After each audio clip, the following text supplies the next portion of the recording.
Okay, let's talk about Assassin's Apprentice, the first book in the Farseer trilogy by Robin Hobb. You know what's funny? Sometimes I'll put a book down for a few days, even a week, and when I pick it back up, I've already forgotten half of it. Character names, plot details, the vibe, almost entirely gone. But Assassin's Apprentice, I put it down for days, and every time I came back, I hadn't forgotten a single thing.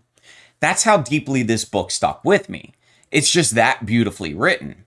The language and the way Hobb executes every scene, it really lodges itself right here. So, what is it about? Well, it follows Fitzchivalry, the bastard son of royalty, and he's trying to find his place in a court that really doesn't want him. He's an outsider. He's lonely and uncertain of who to trust. And that uncertainty seeps through the entire book in the best way possible. Alongside Fitz, you're left wondering about motivations and loyalties. And I'm not going to spoil anything, but this is the kind of book where every reveal hits just right. And one of the things I admire most about Hobb is her writing style. It's never overly descriptive or flowery. She doesn't drown you in exposition, but somehow every detail is vivid. It's immersive. When I say you can feel this book, I mean it. You can feel the cold of the keep, the smell of the stables, and the heat of guilt twisting in your stomach during an awkward dinner scene. It's the kind of writing that triggers real human memories, even if you've never lived in a medieval fantasy court. That kind of emotional depth is what I crave in books, and Assassin's Apprentice delivered it. There's this real slice of life approach to the pacing. You're with Fitz when he's making his way down halls, sneaking into kitchens, or having these long, meaningful conversations with mentors who sometimes act as father figures. It all feels so lived in.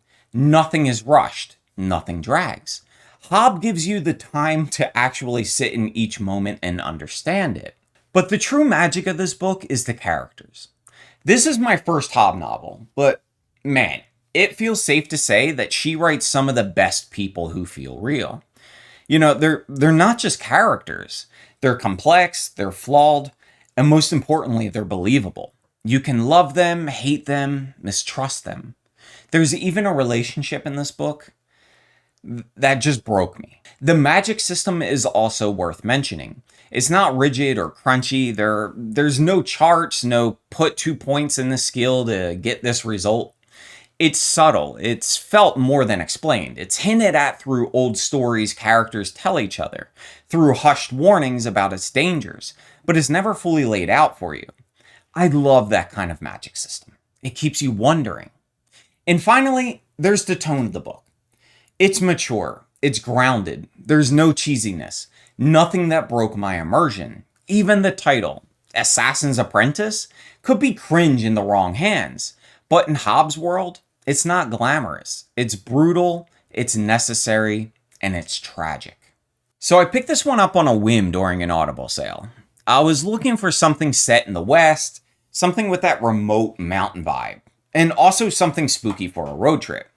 My wife and I planned a trip from Olympic National Park to Zion National Park, and I was really craving that isolated, outdoorsy, slightly haunting feeling. And Old Country delivered on all of that. And then, kind of, as a result of it, it even had me looking up properties near the Grand Tetons after I finished it. Which, maybe a bad idea given what this book is about. Also, as an aside, and I know this isn't the real estate channel, but holy hell are homes expensive. I do not recommend looking up properties around Grand Tetons, not in Wyoming or Idaho. It's very sobering, to say the least. This is a horror thriller about a couple, Harry and Sasha, who buy their dream ranch in a remote mountain valley. It's secluded, it's beautiful, it's exactly the kind of off-the-grid life they've wanted.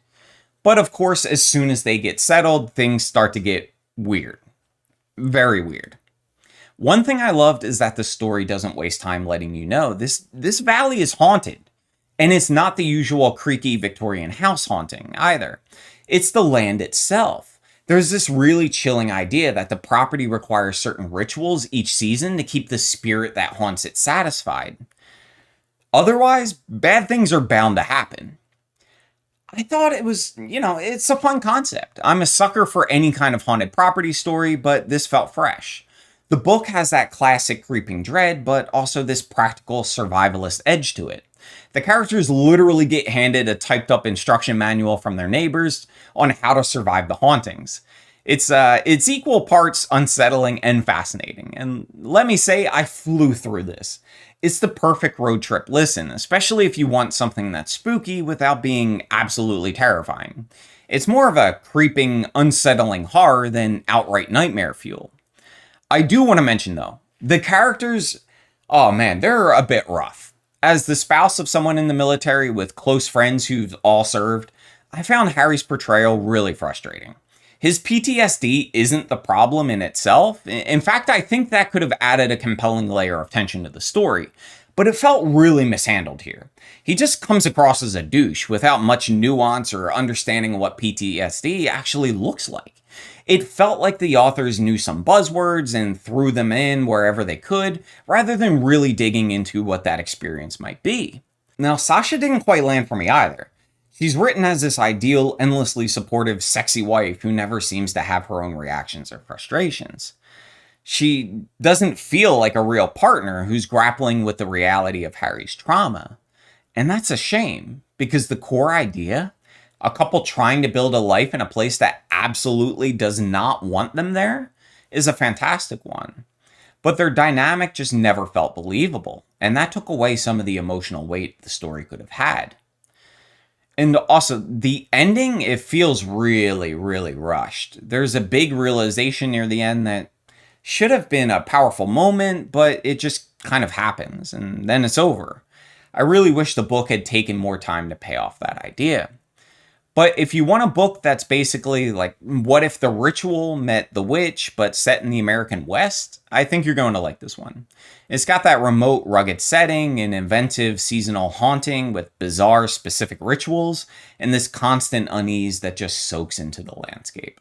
If you're not familiar with The Lathe of Heaven by Ursula K. Le Guin, it's a standalone work of science fiction published in 1971, and it did really well when it came out. It was nominated for both the Hugo and the Nebula, and it eventually won the Locus Award for Best Novel. It's also one of my all-time favorites, and I highly recommend pairing it with Philip K. Dick's Ubik. But before we proceed, let's set the stage a little. The early 70s were a time of huge cultural shifts. The hippie movement was winding down, anti-establishment and anti-war sentiments were strong, and there was a lot of questioning of government control. There was also this fascination with the mind, how we could manipulate it, expand it, and alter reality itself. Psychedelics were a part of medical research, and people were really asking, what if the brain could change the world around us? And that's exactly the kind of question Le Guin dives into here. The story follows George Orr, a pretty unassuming everyday guy who discovers that he has a terrifying power. When he dreams, he alters reality itself. He's so afraid of this that he's been misusing prescription drugs to stay awake and just avoid deep sleep. But the state notices, because this is a world where drug use is tightly monitored. And he's sent to mandatory treatment with a psychiatrist named Dr. Haber, who also happens to be a sleep researcher. At first, Haber seems interested in helping George, but as you read on, you realize he's got his own ideas about how the world should be. And he's all too willing to use George's dreams to reshape reality to fit his own vision. That dynamic of power, manipulation, and unintended consequences is really at the heart of the book. I'm not going to go much further with the plot just to help you avoid spoilers as much as possible, but the moral questions Le Guin are asking, they're fantastic. Should one person decide the fate of everyone, even if they think it's for the greater good? Is it even possible to reshape humanity without doing further harm? I don't know, and Le Guin doesn't hand you easy answers. Instead, she forces you to sit with the tension. And if you know anything about Le Guin's novels and short stories, you probably know she's a beautiful writer. The Lathe of Heaven is no exception. The prose is a bit more sparse than some of her other works, but it's equally as effective. It has this almost dreamlike, hazy quality that fits the premise perfectly. At under 200 pages, it's also super tight. Le Guin doesn't waste a single sentence. She goes straight at the ideas she wants to explore, and then she's out. But the best part? Despite being published 54 years ago, it still feels really topical. The questions about who controls reality, about technology and power and manipulation, they're just as relevant. So if you haven't read The Lathe of Heaven, I just go ahead and read it. I highly recommend it. It's a classic for a reason. Okay, let's talk about Frankenstein. The OG Frankenstein. The one that half the world thinks they know, but almost no one's actually read the way Mary Shelley wrote. What's kind of funny is that, this is one of the classics people, they've absorbed through cultural osmosis, right? We all have that image of the lightning storm, the lab, it's alive. But none of that actually happens in the book. Even the classic covers, they often lean on those movie images. But reading the 1818 edition, you realize just how different and how much richer the real story is. But first, for a bit of context, Mary Shelley wrote Frankenstein when she was just 20 years old. 20.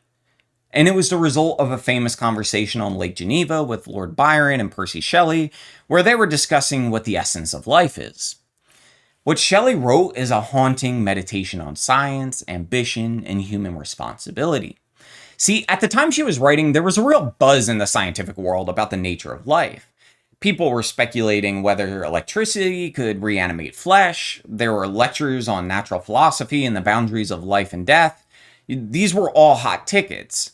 Scientists were testing the limits of what they could do without necessarily asking whether they should. And that's exactly the territory Shelley dives into.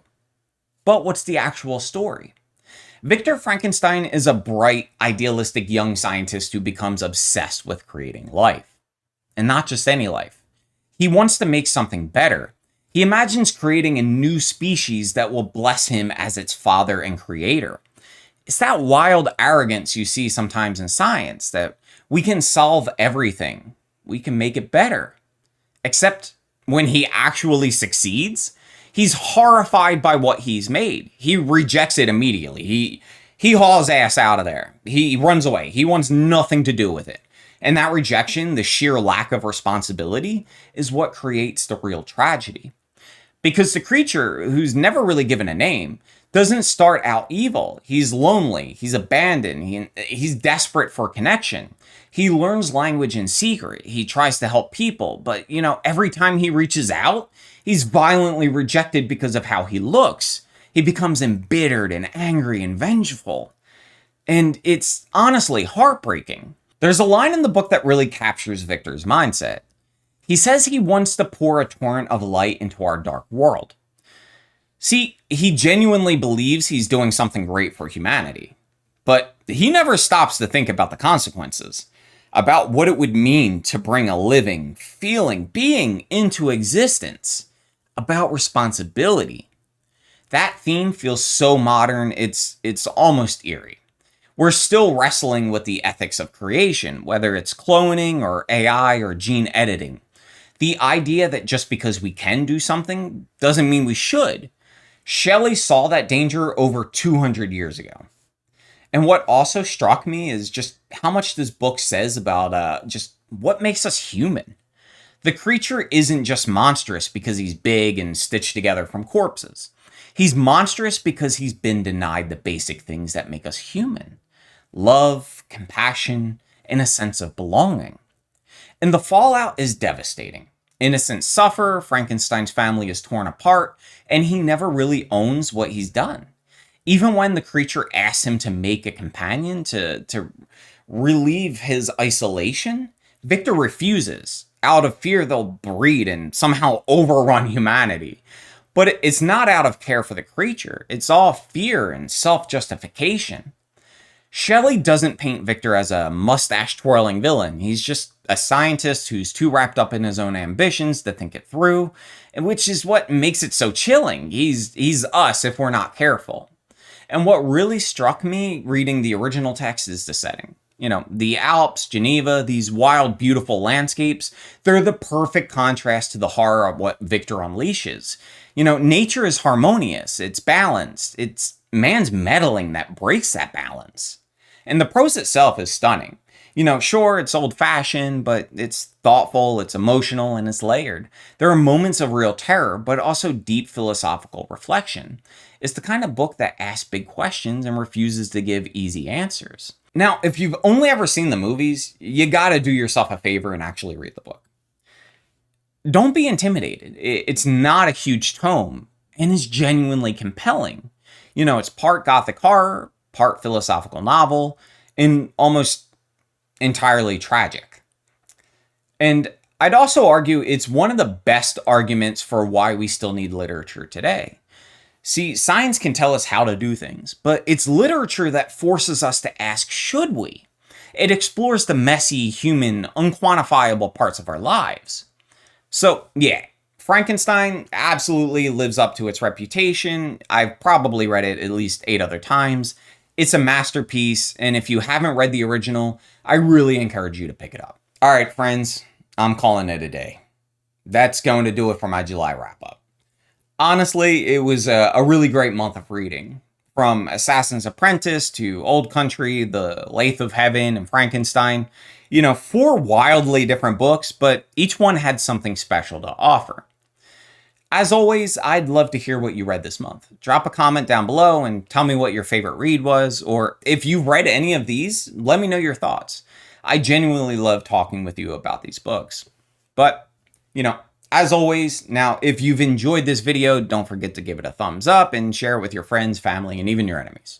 And of course, if you haven't already, hit the subscribe button because every subscriber inches me one step closer to taking over the galaxies.